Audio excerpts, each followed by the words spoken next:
Continue now with our lead story, political promises from Donald Trump and Bernie Sanders. Joining us from Washington, Katie Pavlich. Here in New York City, Juan Williams. So, Juan, another dead-on talking points memo.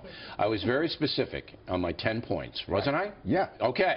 So, you're going to rebut, you got to be specific. Go. Well, I agree with you on the wall on Trump.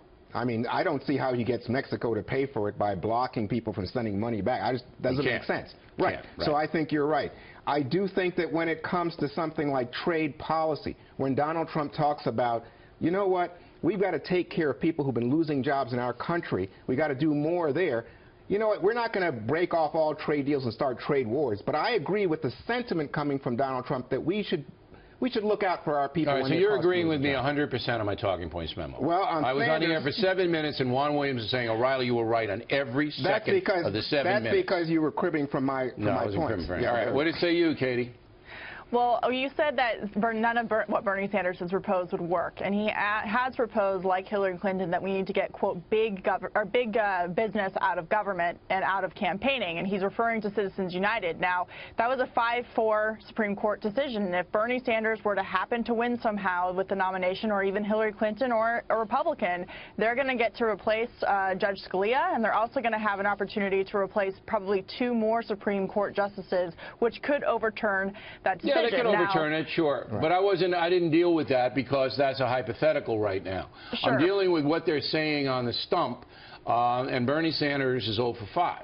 We're not going to get any of that done because unless the only way he could get that high taxation done was if the Republicans lose so badly that they have less than 40 senators, because you have to get that 60 over the filibuster to get these kinds of things. You think you could get that many Democrats to go along with raising taxes? No, I'm just saying the only...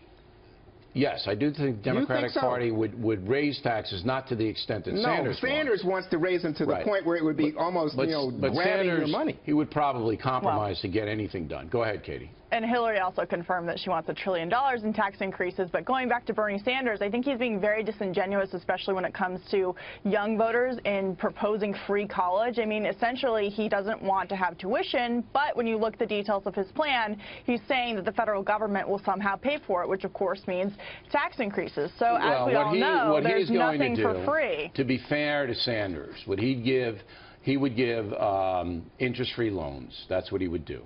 All right, and then you would ostensibly pay it back. I don't know. Look, you're laughing. Paying for it. You know why I'm laughing? Here's why I'm laughing.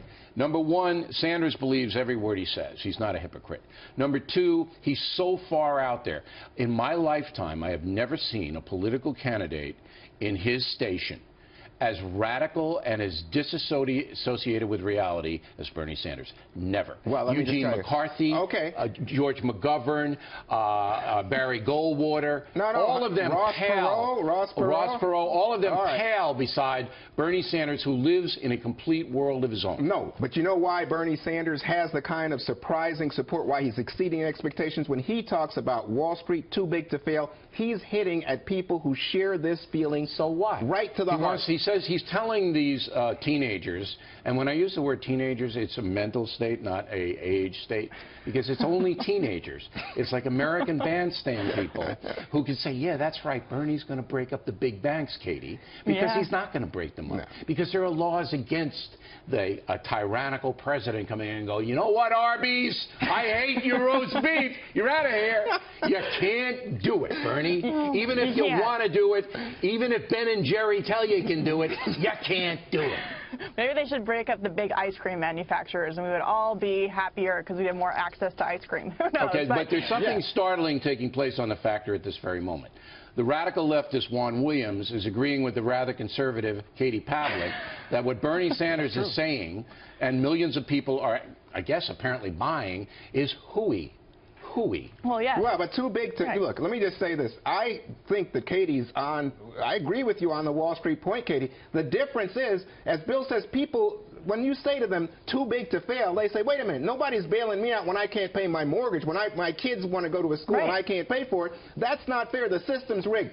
That works. That penetrates the mind of the American populace. If you're going to penetrate the mind, and this is to you, Katie, and you want to stop the corruption in the system, and there is plenty of it, all right, then you have to put forth realistic solutions. That's what I told Donald Trump on this program many times.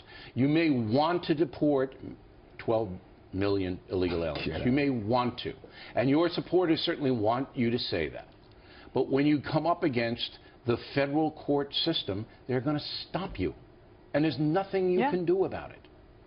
Yeah, and I think that, you know, the reason why people like Donald Trump or Bernie Sanders can't implement a lot of what they want to do, A, is because it's unrealistic, but B, because the government bureaucracy has gotten so bloated, which is actually what Bernie Sanders wants for the country. He wants more government bureaucracy. Nothing tends to work or be streamlined. So when we're talking about border security or the laws on the books, the reason why we have such a problem with illegal immigration is because the system is too big, too complicated, and there's too many government bureaucrats involved. And so the first thing that any candidate can do is try to reduce government so that things can work. But until then, nothing's going to go anywhere, especially under Trump or Sanders. Katie, they just hate the government. They want to blow up government. They want to revolution. They just want to hear it. Left and right. Left and right. Exactly. Which would not be a bad thing. Right. Hey, look, I just want to hear it. Yes. They know it. They don't know. I mean, some people are so out of it they don't know.